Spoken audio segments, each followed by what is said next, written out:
आप सबको प्रभु यीशु मसीह के नाम से जय मसीह की। मेरे प्रियो, आज मैं अपने कमेंट्स चेक कर रहा था और कमेंट्स चेक करते माफ़ करना, ये डांस तो ज़रा अजीब डांस है ये। ओके, तो मैं ये कह रहा था कि जब मैं अपने कमेंट्स चेक कर रहा था तो असल में हुआ यूँ कि मैंने अपने कम्युनिटी पोस्ट में एक पोस्ट किया था। मैंने ऐसा पोस्ट किया कि जिसको शक है कि यीशु परमेश्वर नहीं है वो ये वचन पढ़े। मैंने यूहन्ना 1:1 में से और 14 में से वचन दिए कि आदि में वचन था, वचन परमेश्वर के साथ था और वचन ही परमेश्वर था, और फिर वचन देहधारी हुआ, अनुग्रह और सच्चाई से देहधारी हुआ। तो ये वचन जब मैंने अपने कम्युनिटी में पोस्ट किया तो एक बहन जिसका नाम पुष्पा महाराज है, वो कहती है कि यीशु को कभी भी नहीं कहा गया कि वो परमेश्वर है, और यीशु को केवल बाइबल में परमेश्वर का पुत्र कह के कहा गया है। तो वो एक तरह से विरोध कर रही थी इस वचन का कि यीशु परमेश्वर है करके। वो विरोध कर रही थी कि वो ऐसा मान रही थी कि यीशु परमेश्वर नहीं है। इससे पता चलता है। तो आज ऐसे लोगों को हम जवाब देने वाले हैं वचन से जो कहते हैं कि यीशु परमेश्वर नहीं है। चलिए शुरू करते हैं।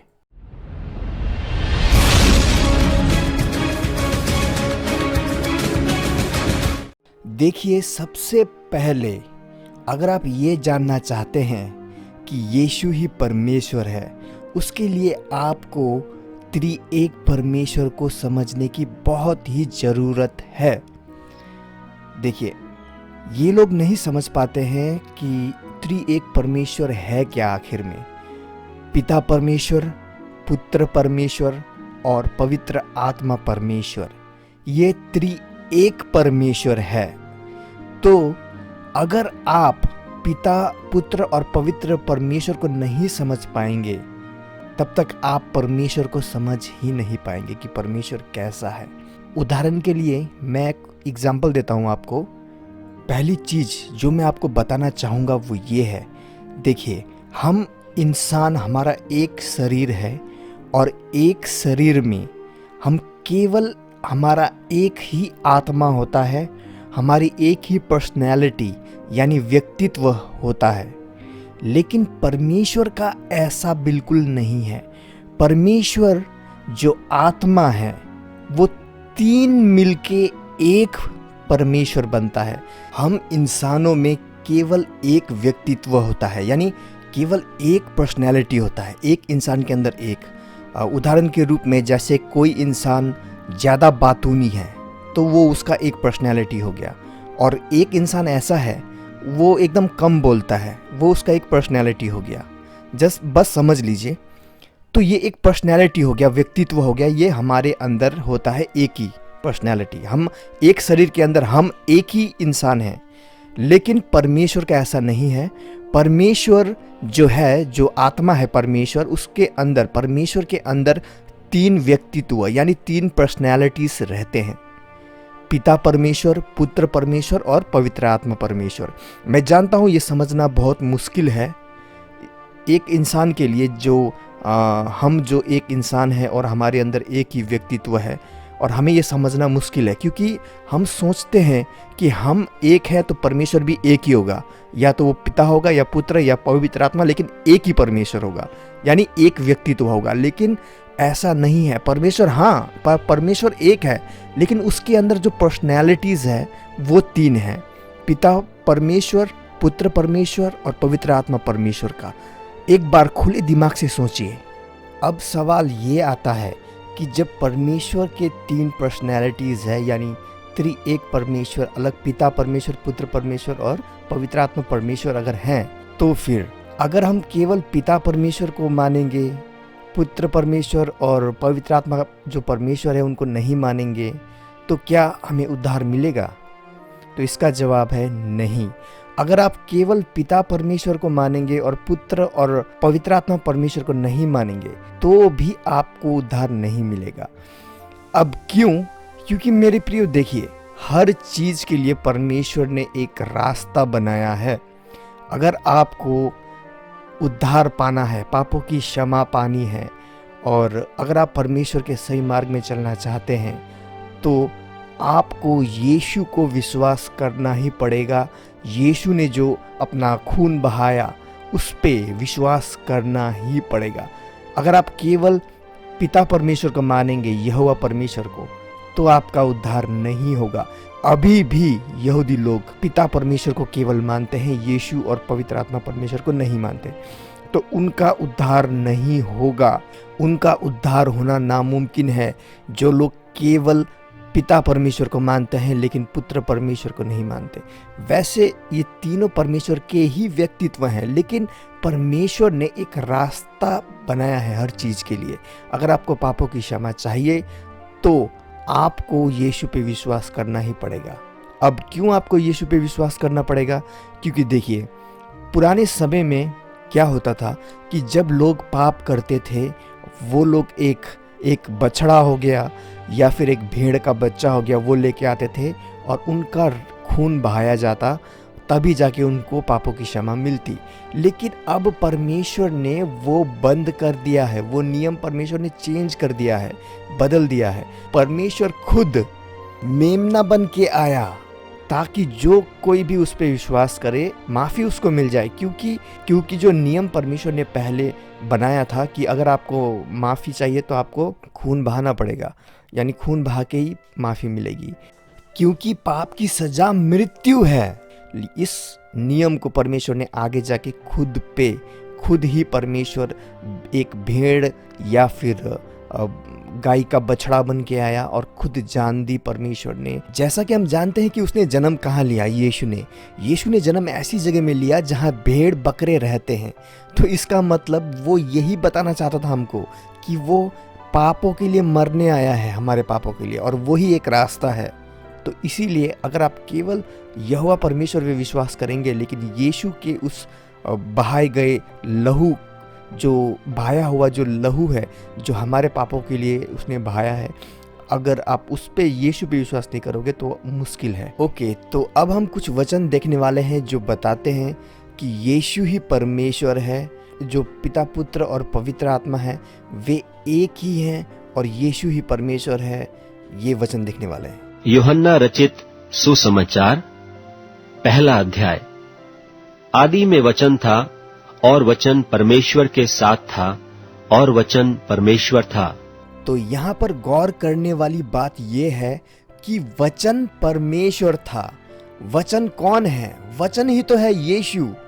और एक और बात जो मैं आपको बताना चाहूंगा कि आपने सुना अभी अभी कि वचन परमेश्वर के साथ था, यानी यीशु परमेश्वर के साथ था। यहाँ पर हम त्रिएक परमेश्वर को देख सकते हैं साफ साफ। आदि में वचन था और वचन परमेश्वर के साथ था और वचन परमेश्वर था। यही आदि में परमेश्वर के साथ था। सब कुछ उसी के द्वारा उत्पन्न हुआ और जो कुछ उत्पन्न हुआ है उसमें से कोई भी वस्तु उसके बिना उत्पन्न न हुई। तो यहाँ पर हम देख सकते हैं कि हर चीज जो बनाई गई है वो वचन द्वारा बनाई गई है। और वचन कौन है? वचन है यीशु, यानी यीशु ने सब कुछ बनाया। उसमें जीवन था और वह जीवन मनुष्यों की ज्योति थी, और ज्योति अंधकार में चमकती है और अंधकार ने उसे ग्रहण न किया। एक मनुष्य परमेश्वर की ओर से आ उपस्थित हुआ जिसका नाम यूहन्ना था। यह गवाही देने आया कि ज्योति की गवाही दे ताकि सब उसके द्वारा विश्वास लाएं। वह आप तो वह ज्योति न था, परंतु उस ज्योति की गवाही देने के लिए आया था। सच्ची ज्योति जो हर एक मनुष्य को प्रकाशित करती है जगत में आने वाली थी। ओके, तो यहाँ पर हम बपतिस्मा देने वाले यूहन्ना की बात सुनते हैं कि बपतिस्मा देने वाला जो यूहन्ना है उसका जन्म ही हुआ था कि यीशु के लिए आके वो मार्ग सीधा करे। यानी देखिए, जब कोई राजा, पुराने समय में जब कोई राजा आता था तब ऐसे कहा जाता था, ऐसा ऐसा फलाना फलाना राजा पधार रहे हैं करके, ऐसे करके बोला जाता था। तो यूहन्ना जो है बपतिस्मा देने वाला यूहन्ना, उसको परमेश्वर ने इसीलिए भेजा था ताकि वो दुनिया को बता सके कि यीशु आ रहा है, और उसने बताया भी। वह जगत में था और जगत उसके द्वारा उत्पन्न हुआ और जगत ने उसे नहीं पहचाना। अब यहाँ पर फिर से यीशु के बारे में बताया जा रहा है कि जगत सब कुछ जो बनाया है वो यीशु ने बनाया है, लेकिन जगत के लोगों ने यीशु को पहचाना नहीं कि वो पुत्र परमेश्वर है, यानी पिता, पुत्र और पवित्र आत्मा एक ही है। पहचाना नहीं जगत ने उसे, ये बताया जा रहा है। वह अपने घर आया और उसके अपनों ने उसे ग्रहण नहीं किया, परंतु जितनों ने उसे ग्रहण किया उसने उन्हें परमेश्वर के संतान होने का अधिकार दिया, अर्थात उन्हें जो उसके नाम पर विश्वास रखते हैं। वे न तो लोहू से, न शरीर की इच्छा से, न मनुष्य की इच्छा से, परंतु परमेश्वर से उत्पन्न हुए हैं। अब यहाँ पर बात हो रही है विश्वासियों की, जो प्रभु पे विश्वास करते हैं, परमेश्वर यीशु पे विश्वास करते हैं, कि जितनों ने उसे ग्रहण किया उन्हें परमेश्वर ने परमेश्वर का संतान होने का अधिकार दिया। देखिए कितनी बड़ी बात बताई जा रही है। और वचन देहधारी हुआ और अनुग्रह और सच्चाई से परिपूर्ण होकर हमारे बीच में डेरा किया, और हमने उसकी ऐसी महिमा देखी जैसी पिता के इकलौते की महिमा। अब जो ये वचन है, मैं चाहूंगा आप जरा ध्यान से सुनिए प्लीज, विनती करता हूं, क्योंकि यहाँ पर ही हम त्रिएक परमेश्वर को देख सकते हैं। अब देखिए, आदि में वचन था, वचन क्या था? परमेश्वर के साथ था, और वचन ही परमेश्वर था। और वचन, अभी बताया जा रहा है कि वचन क्या हुआ? वचन देहधारी हुआ, यानी वचन ने शरीर धारण किया। यानी वचन क्या था? वचन था परमेश्वर, यानी यीशु परमेश्वर है, और परमेश्वर जो वचन है उस वचन ने शरीर धारण किया, यानी यीशु के रूप में आया। तब तक यीशु पहले भी था, जन्म लेने, जब यीशु संसार में आने से पहले भी यीशु था, पर पिता परमेश्वर के साथ में। यहाँ पर हम त्रिएक परमेश्वर को देख सकते हैं, समझने की कोशिश कीजिए।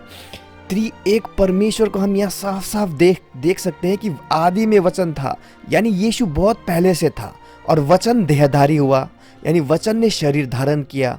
और शरीर कौन है? यीशु जो हम देखते हैं, उनका जो आकार, एक शरीर, एक मांस का टुकड़ा, हड्डी, आंखें, नाक, मुंह, जो वो वचन लेके आया, वो तो केवल एक शरीर है। ठीक है, क्योंकि देखिए इसमें भी बहुत लंबी कहानी है, ये वीडियो वैसे भी बहुत लंबा हो रहा है, मैं इसका पार्ट 2 बनाऊंगा। ठीक है, मैं आपको समझाने की कोशिश करता हूँ। देखिए, जब इजरायली बार बार बिगड़ रहे थे, मूसा के समय में हम देख सकते हैं, बार बार इजरायली मूर्ति पूजा कर रहे थे, तो परमेश्वर ने जाना कि इनको कोई ना कोई चाहिए कि देखे और पूजे। तो इसीलिए परमेश्वर ने क्या किया, जो वचन, जो परमेश्वर है, परमेश्वर खुद शरीर धारण करके आया, ताकि हाँ, देख के विश्वास वो लोग पूजा कर सके, या क्या कहते हैं, विश्वास कर सके। ठीक है, तो ये है, आदि में वचन था, वचन परमेश्वर था, वचन परमेश्वर के साथ था, और वचन परमेश्वर था। फिर वचन देह धारण हुआ, वचन परमेश्वर था, वचन देह धारण हुआ, यानी यीशु ही परमेश्वर है। यहाँ त्रिएक परमेश्वर को देख सकते हैं हम। अब यहाँ पर बहुत से सवाल खड़े होते हैं, जैसे कि अगर यीशु परमेश्वर था तो फिर यीशु पिता के साथ प्रार्थना क्यों करता था, अगर वो परमेश्वर है तो यहाँ पर हमें ये नहीं भूलना चाहिए कि परमेश्वर एक ही समय में बहुत जगह उपस्थित हो सकता है। तो हमें परमेश्वर का ये गुण नहीं भूलना चाहिए कि परमेश्वर एक समय में हजारों करोड़ों जगहों में एक ही समय में उपस्थित हो सकता है, लेकिन इंसान एक समय में केवल एक ही जगह उपस्थित हो सकता है। ये चीज नहीं भूलना चाहिए। अच्छा, आगे का वचन देखते हैं। फिलिपियों के नाम पौलुस प्रेरित की पत्री, 2 अध्याय।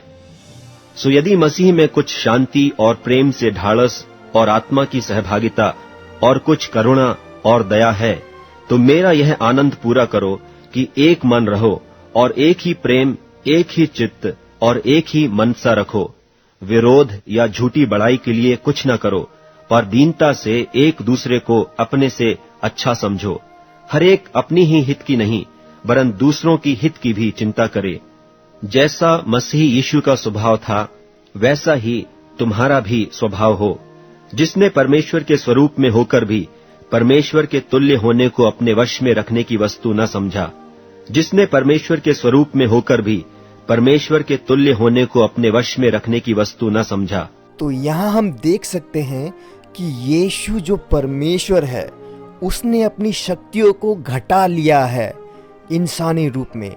हमें ये नहीं भूलना चाहिए कि यीशु 100% इंसान था और 100% परमेश्वर था।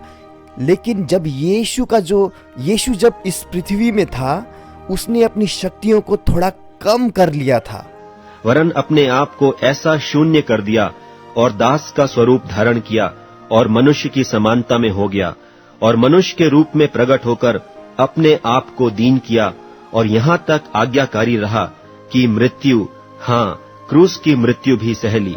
इस कारण परमेश्वर ने उसको अति महान भी किया और उसको वह नाम दिया जो सब नामों में श्रेष्ठ है, कि जो स्वर्ग में और पृथ्वी पर और जो पृथ्वी के नीचे हैं, वे सब यीशु के नाम पर घुटना टेकें और परमेश्वर पिता की महिमा के लिए हर एक जीभ अंगीकार कर ले कि यीशु मसीह ही प्रभु है।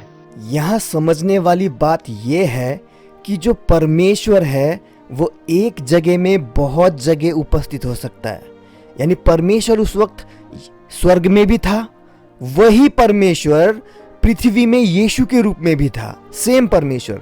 देखिए, ये इंसानों के लिए समझना बहुत मुश्किल है। मैं भी इंसान हूँ। यहाँ पहले मुझे बहुत मुश्किल हुआ था इस बात को समझने के लिए, लेकिन धीरे धीरे परमेश्वर ने मेरी बुद्धि खोली और मैं समझता गया।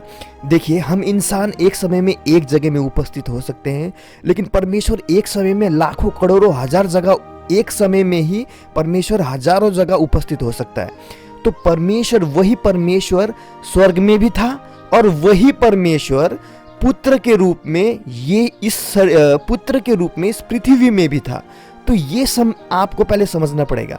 तो जब देखिए, अब यहाँ पर हमने वचन में देखा कि जब यीशु के रूप में था परमेश्वर, तो उसने अपनी शक्तियों को शून्य कर लिया, यानी शक्तियों को बहुत कम कर लिया था पुत्र के रूप में।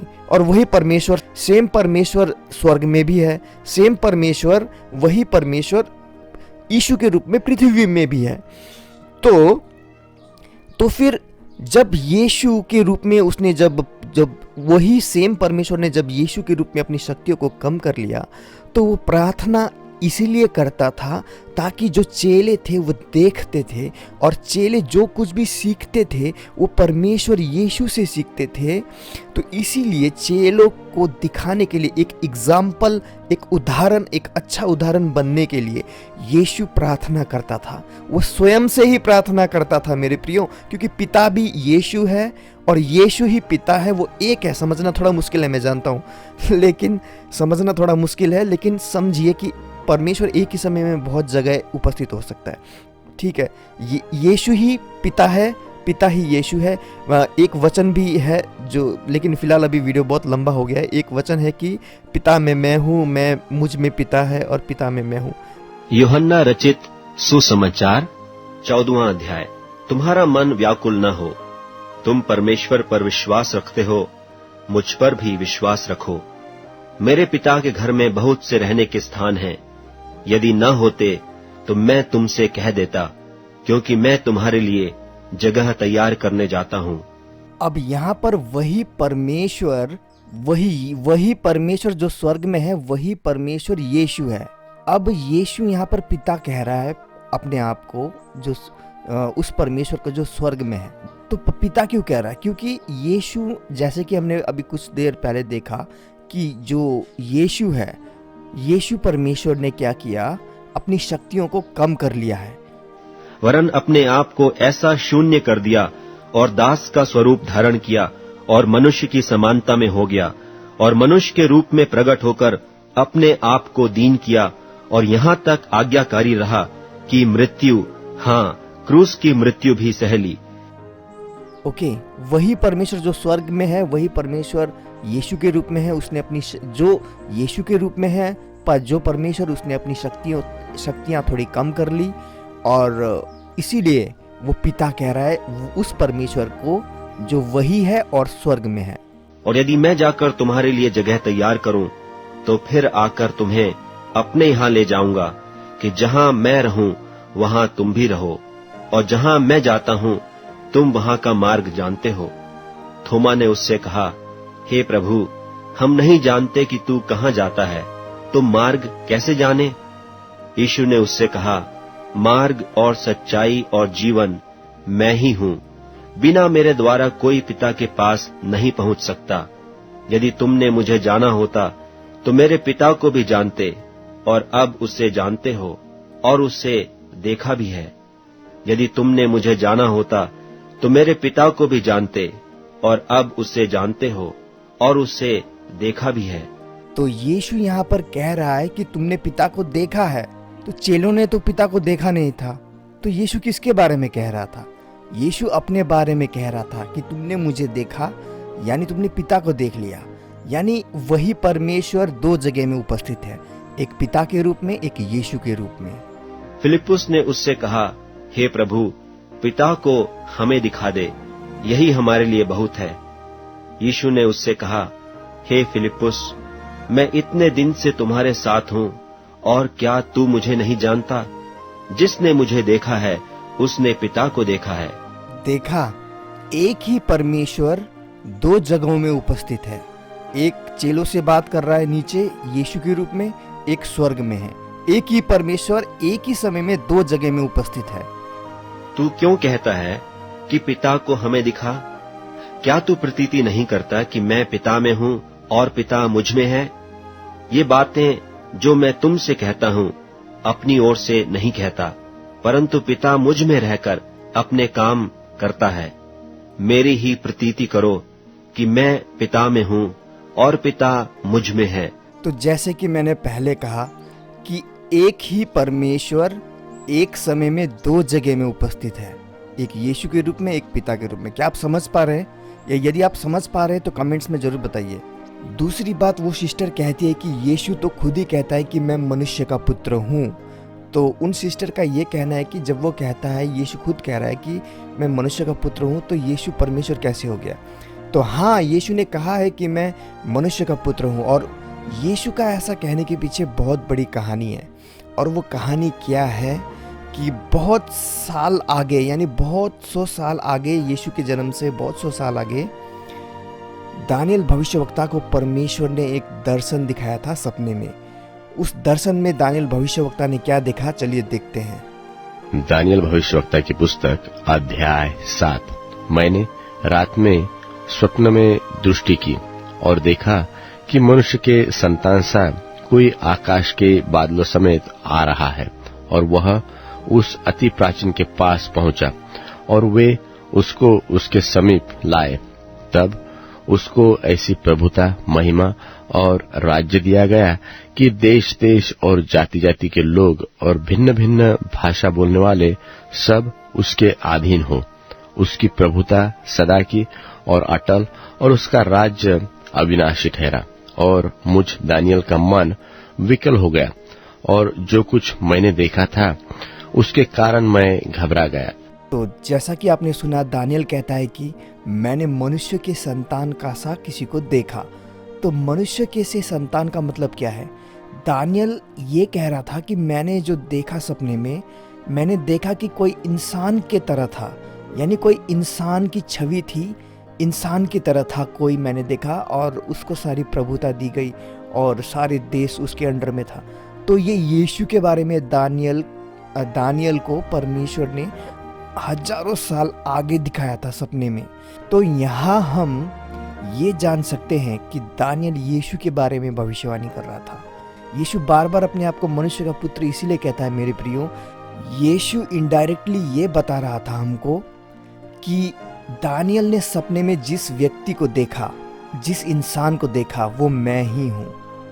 और जैसा कि हम जानते हैं यीशु फिर से आएगा और ये राज करेगा, पूरी दुनिया में राज करेगा। तो दानियल ने जिस व्यक्ति को देखा राज करते हुए, सारी प्रभुता उसे दी गई और उसने सारे पृथ्वी पे राज किया, तो वो यीशु था। तो यीशु इनडायरेक्टली ये बता रहा है कि दानियल ने जो देखा वो मैं हूँ। तो एक्चुअली यीशु वो भविष्यवाणी को पूरा कर रहा है ये कह के कि मैं मनुष्य का पुत्र हूँ। तो मेरे प्रियो, आज के लिए इतना ही। मिलते हैं अगले वीडियो में। यीशु मसीह आप सबको आशीष दे। जय मसीह की।